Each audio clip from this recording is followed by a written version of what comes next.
আপনারা বিগত দিনে শুনেছেন মুদা বিয়ার কথা শুনেনি। মুদা বিয়া কি জিনিসটি স্পিকার আপনার কাছে আমি একটু জানতে চাই।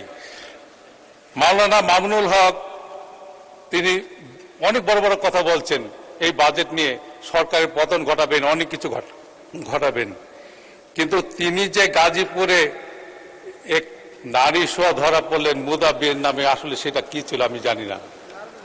2 নম্বর, আপনারা মুতা বিয়ে সম্পর্কে আমার কাছে কেন জানতে চাইলেন? আমাকে কি এক্সপার্ট মনে হয় এইসবের ব্যাপারে?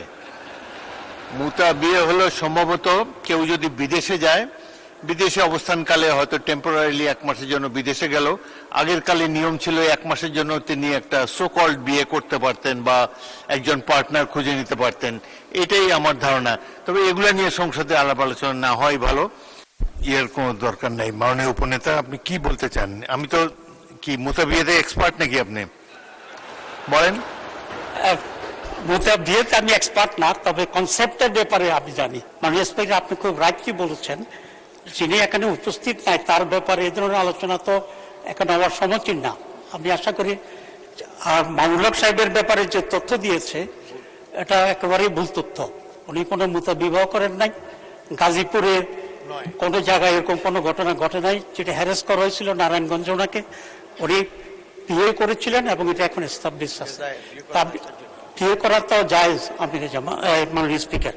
তা আমি চাইবো যে এটা আপনি এক্সপান্ড করবেন, পার্লামেন্টের রেকর্ডে এই ধরনের ভুল তথ্য এবং ভুল বক্তব্য থাকা উচিত হবে না। ধন্যবাদ মাননীয় স্পিকার।